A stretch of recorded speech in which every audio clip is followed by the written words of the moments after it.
Vær så god. Takk. Kos deg. Sett ned der.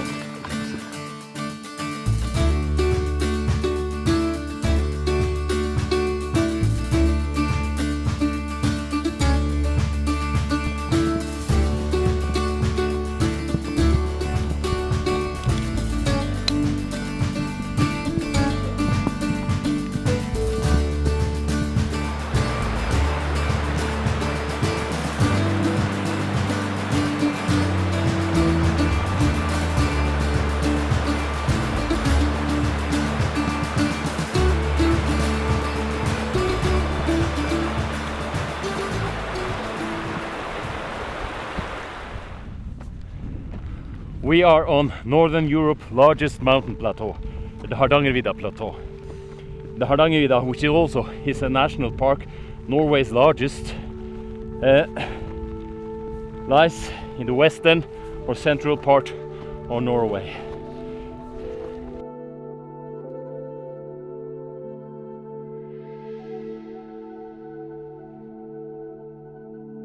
We're gonna do a 6-day long trek through the western part. I brought my oldest son on this trek. It's a little bit exciting because he's never done a 6-day long trek, so it's gonna be the first time. It's quite good distances that we're gonna walk.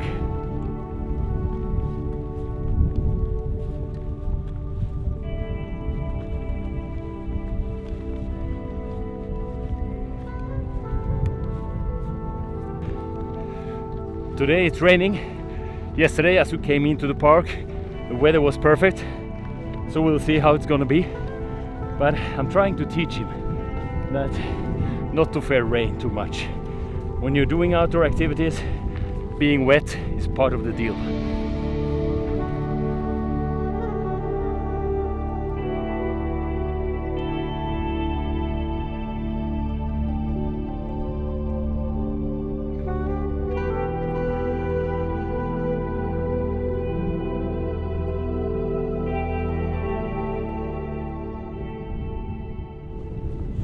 Hardangervidda is supposed to be a flat land. Vidde means like a flat area, like a plateau.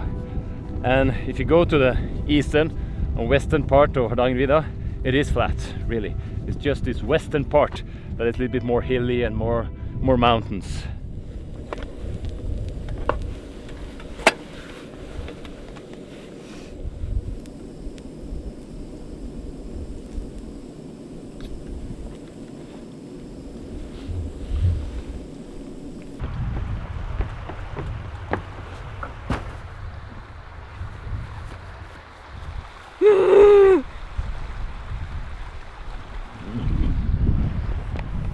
That's how kids relax.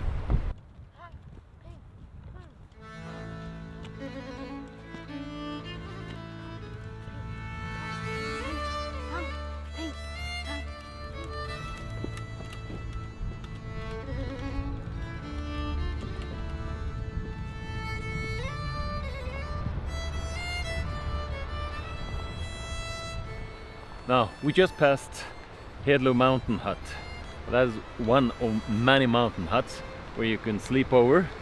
You have like full service or self-service, and most of these huts are owned by the Norwegian Tourist Organization, or more correctly maybe you would call it the Norwegian Trekking or Hiking Association. We call it DNT, the Norske Turistforeningen. And we'll see more of those on this walk.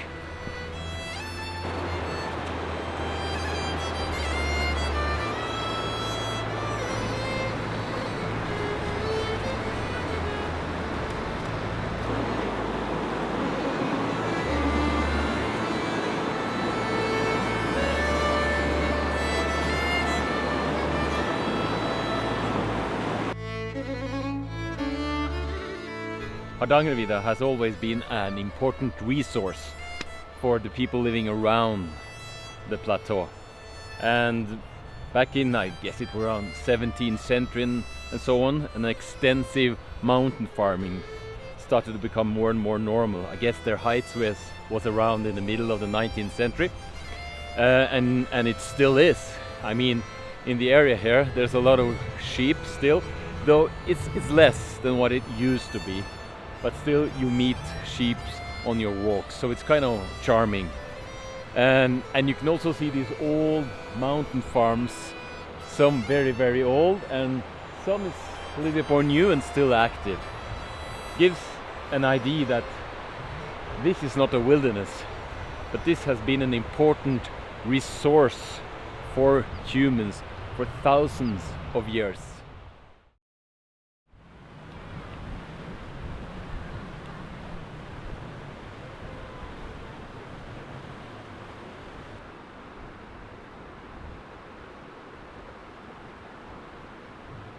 So we are leaving our second camp. We were camping just near Hadlaskar, which is a tourist hut. It was very wet at the end yesterday, so I just skipped filming. We're concentrating on trying to solve the problems with all the wet clothes and etc. We do have a very small tent, and it's not optimal when it's too wet.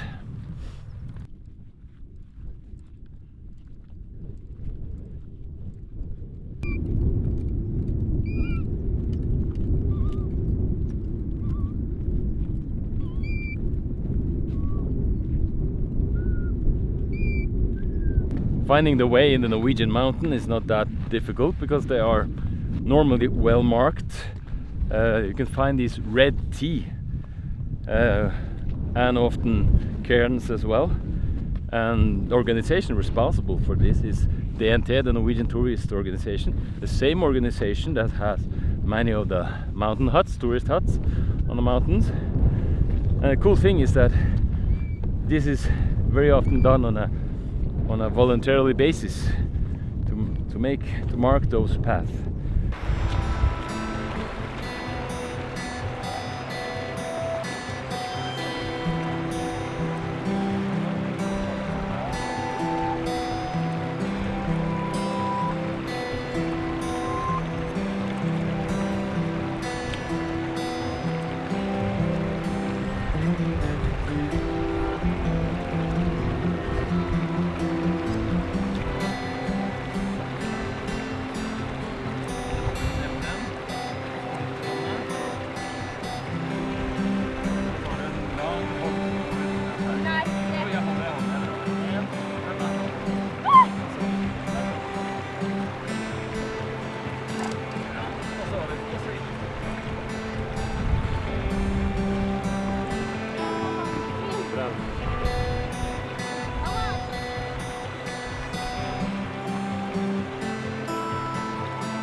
Så hyggelig nå. Det er ikke så hyggelig med det været her nå.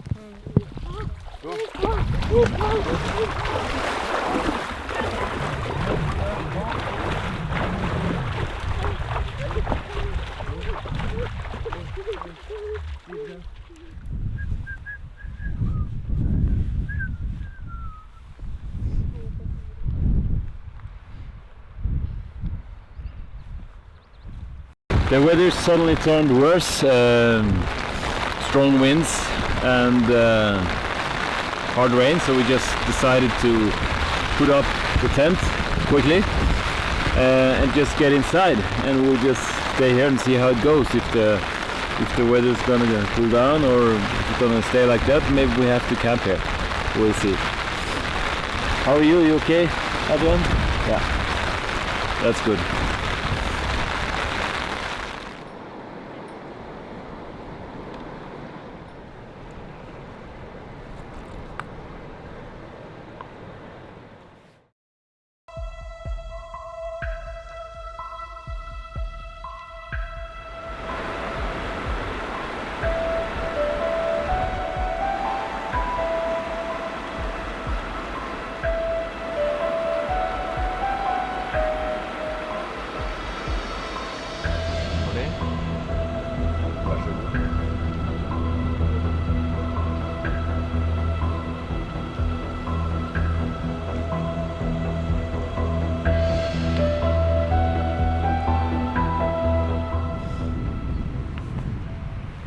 because we were surprised by the weather yesterday, strong winds, heavy rain, and we ended yesterday's walk. We are a little bit behind schedule, so actually now we're gonna go up to Horteigen. If we're gonna ascend Horteigen, I'm not sure. We'll see. Horteigen it's like a signpost on Hardangervidda because you can see it from far distances.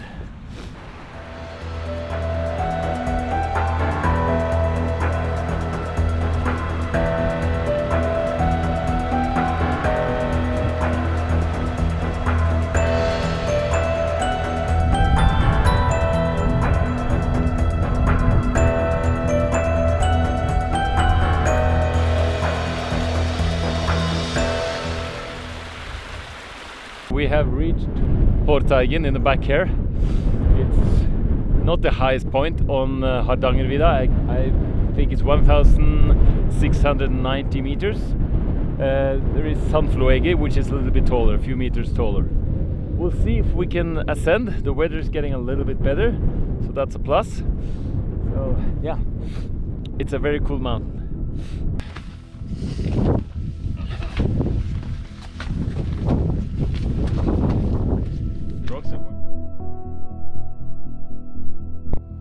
Having my kid up this steep side makes me a little bit more tense, of course, which is natural.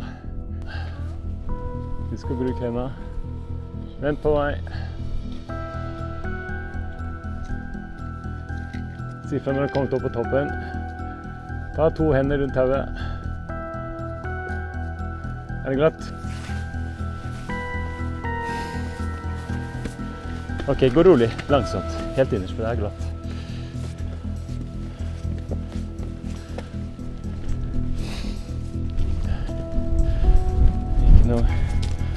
Ikke noe galskap nå.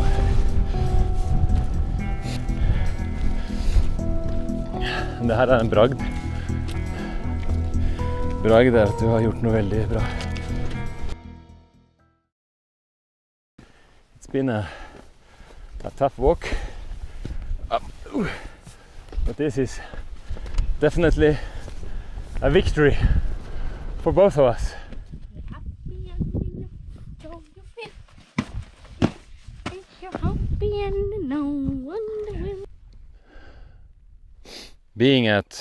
Being here at Horteigen and not mentioning anything about the geology would be totally wrong.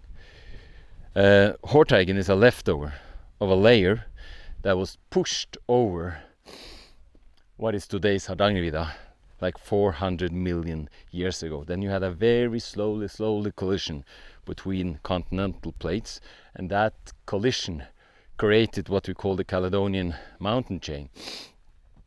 Anyway, so that layer were pushed over in this area, and most of that layer has eroded away, withered and eroded away, so there's not too much, except a few mountains, and Horteigen is one of those.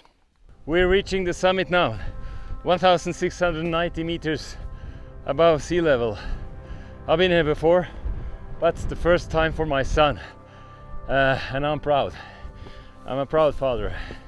And look here, yeah, just look at the view. Wow, just look at the view.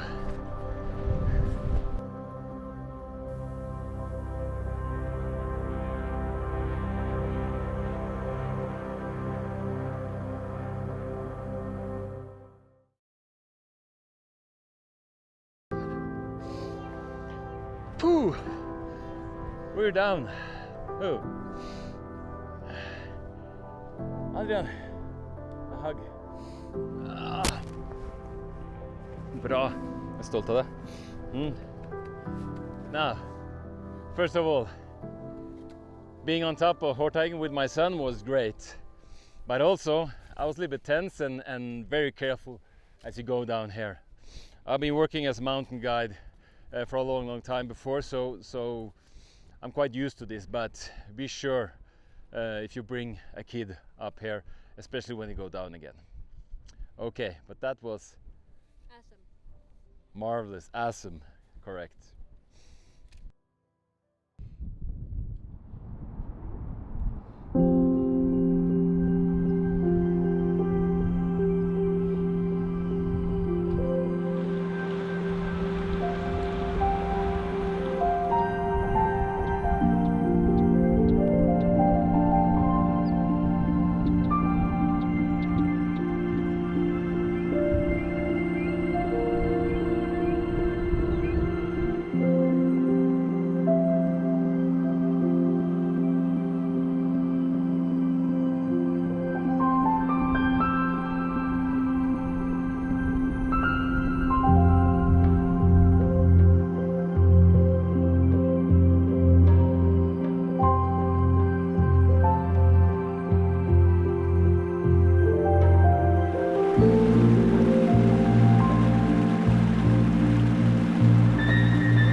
So this first 2 hours of hiking today has been wet and chilly, so we're gonna have a little bit stop here at Litlos, and because the weather is so bad, I think we're gonna have a little bit luxury and stay the night here. We're gonna treat ourselves a little bit. This place is called Litlos and one of many tourist huts that you can find here on Hardangervidda. If you're going to these huts, no matter whether it's a full service or self-service, you always have to take off your shoes outside. Always. Skal vi overnatte her en natt? Ja. Hæ? Vil du det? Full service med middag og alt? Ja. I stedet for å gå i dette været her? Ja. Ja. Ja.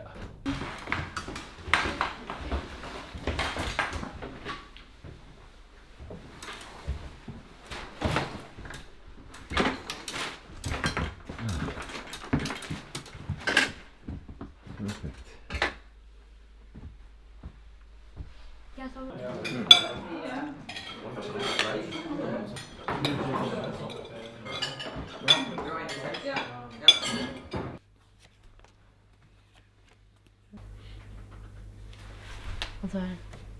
Bang! Nu är skaffningen inte.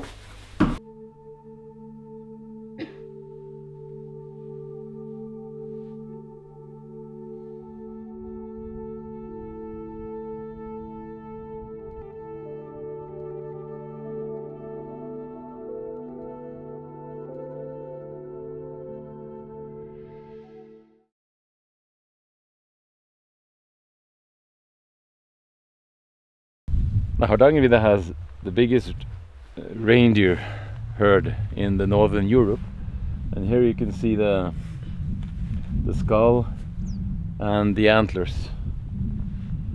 And today, as we walk, we're gonna walk through the area where there should be possible to see a herd or not. We'll see. And if you don't believe that there's any fish in Hardangervidda, because we didn't caught any when we tried the other day, just look inside here.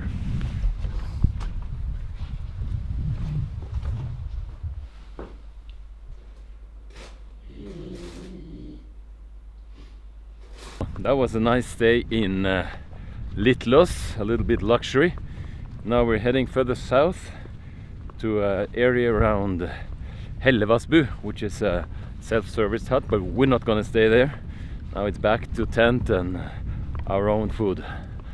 So the more primitive, but also maybe my favorite way of hiking and trekking in the mountains.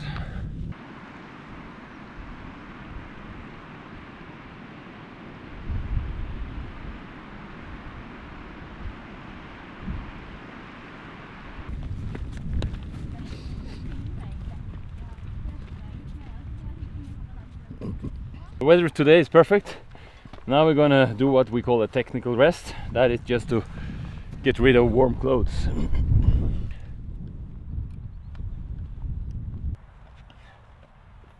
Yeah.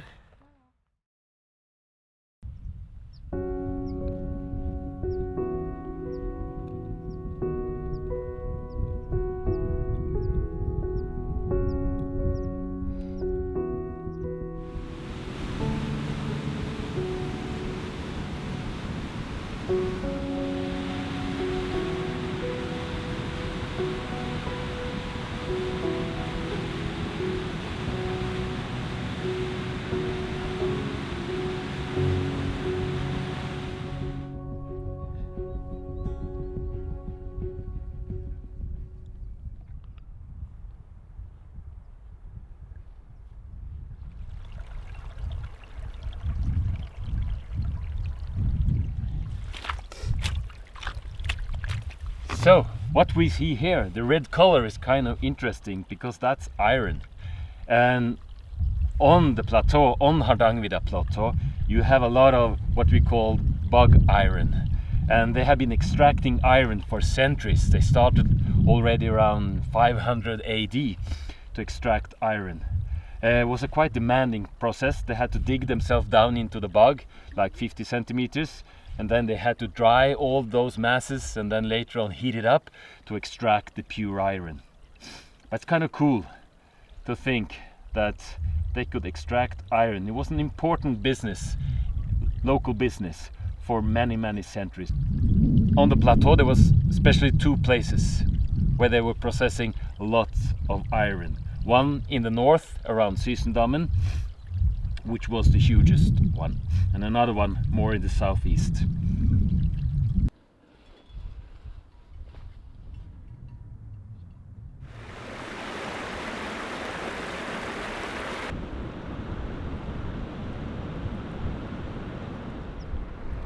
One of my favorite meals when I'm trekking is making fresh bread or bannock bread. It's very easy.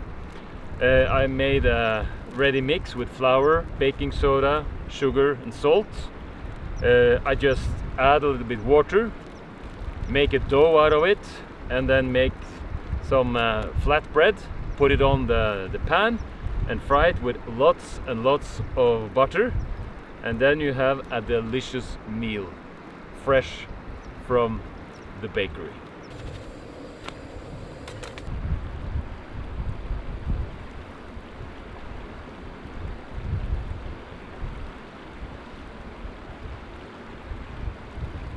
So you've seen that Hardangervidda has given people many resources, but there has also been some major trading routes crossing the plateau, and one of those trading routes goes right here.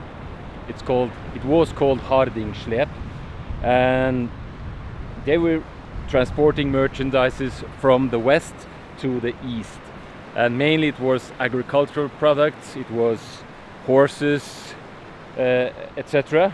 And then from the east to the west was most refined products, maybe like tobacco, maybe casseroles, things like that, but also cash, of course, because it was foremost people from the west that were dealing with this transport.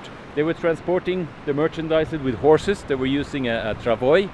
That's why we call it slep, which means actually like a drag. But the most interesting thing when we're talking about products was that a lot of tallow were transported. And tallow, which comes from the sheep, were used in the mining business as light. And you have Kongsberg with it, which is a very famous mining town in Norway, which lies southeast of the Hardangervidda.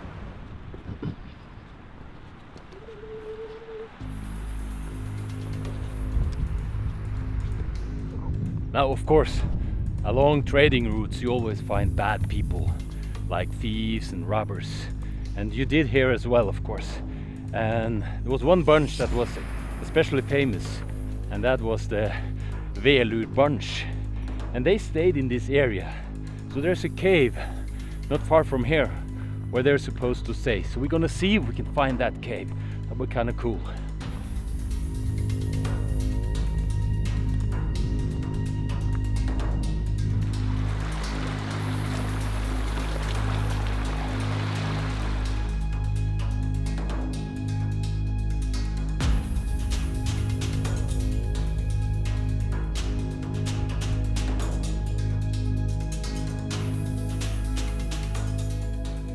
So I'm not sure, but there's a cave up there.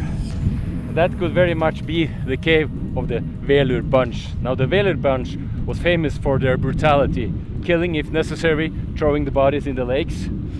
Now there was another outlaw, I think his name was Lars Freiheim, I'm not sure exactly, but he was promised freedom if he managed to take out the bunch, the Velur bunch. So he got to this cave, he managed to put water in all the rifles, and then he shot them all as they came out, except one young girl.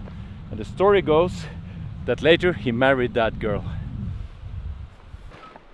So most probably we are now at the cave, Velure cave, where the Velure bunch were staying. I'm gonna have a look.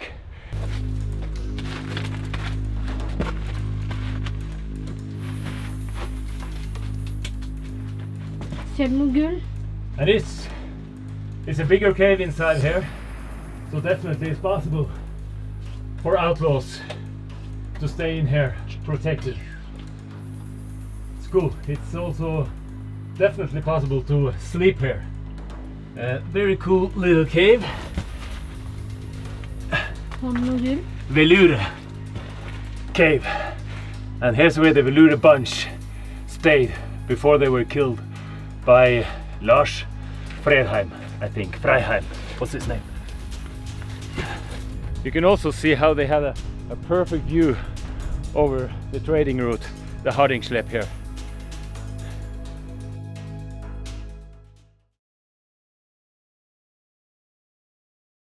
Der, på toppen der, Hårteigen, har vi vært.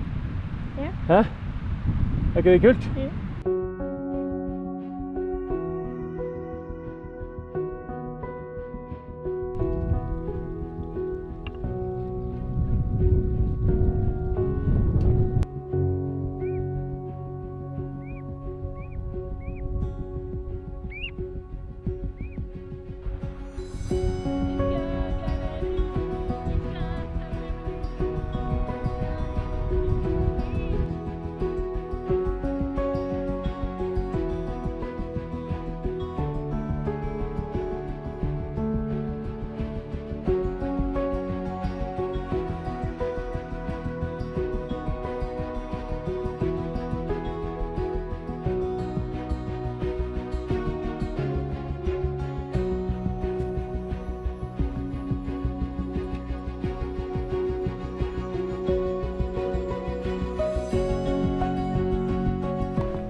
We have not been successful when it comes to fishing in Hardangervidda. We haven't tried that much as well, but Hardangervidda is known for its very nice brown trout. Has a very red meat because of the food it's eating here.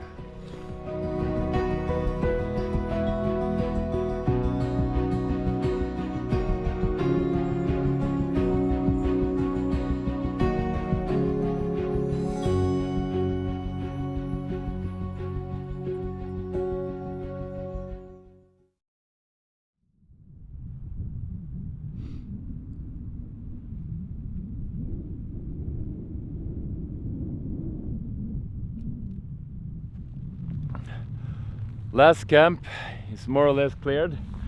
We're having a long walk ahead of us, and that's going to be the last walk, hopefully.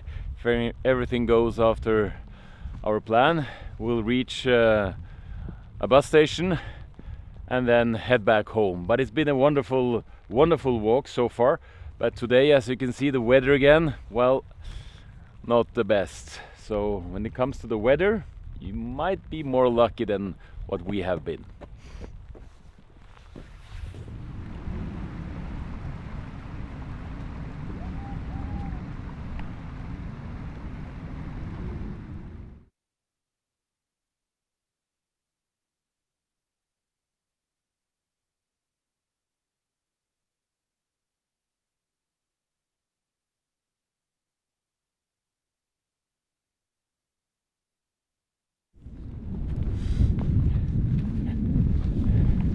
Weather is not improving. Just want to mention that the highest point on Hardangervidda is Sandfluegi, and that is, I believe it's 1,720, and that lies in this mountain in the back here. You have it. It doesn't lie next to a marked path, but if you do want to ascend it, it's better to go from the western side.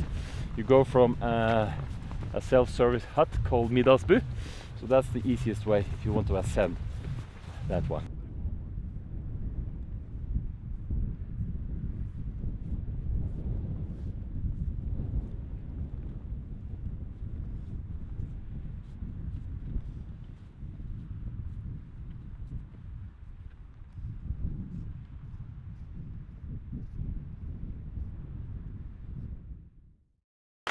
Now we were again forced to take shelter because of heavy rain and strong winds. So we had to pitch the tent, get inside. I got Adrian into the sleeping bag, and now we're just gonna see how long this rain is gonna last and the strong wind. There's a big part of the route now that's quite exposed, so I don't want to expose him for those for that kind of weather. So we're taking it easy now. He's just resting. And we'll see how long we have to stay here. We have food, we have water, so it's okay. The big challenge when you have a small tent like this is drying the clothes. So maybe we have to stay here the night, maybe part of the morning as well. We'll see. I don't know right now. Still heavy rain and wind, so we're gonna stay here for the night for sure. I had to dig some small ditches around the tent to make sure that no water came under. We're gonna make some food now and just relax and enjoy as much as possible. And this is how it is when you're stuck because of the weather. It's part of the deal, part of the outdoor life, which Adrian is experiencing now. Har det gått med mat?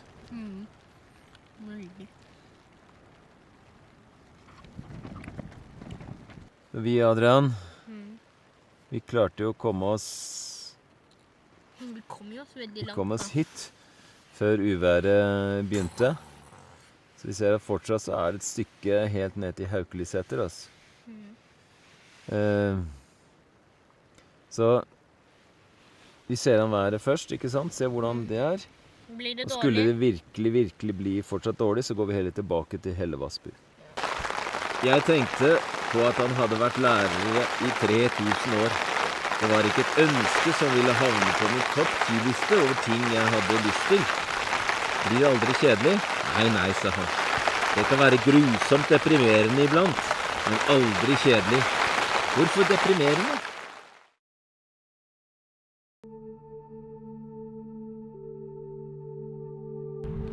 We have reached our final destination, Haukeliseter.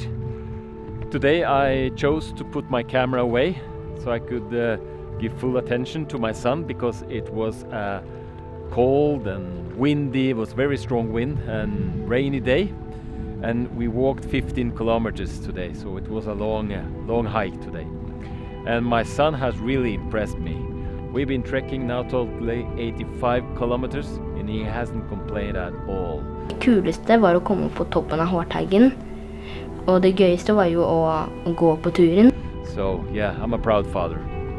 Now I hope you enjoy this trek. Of course there's so much more to talk about, like of course the reindeer population on Hardangervidda, the birds, the flower, the geology, etc. But well, maybe another time. So thanks for watching and hope to see you in my next adventure.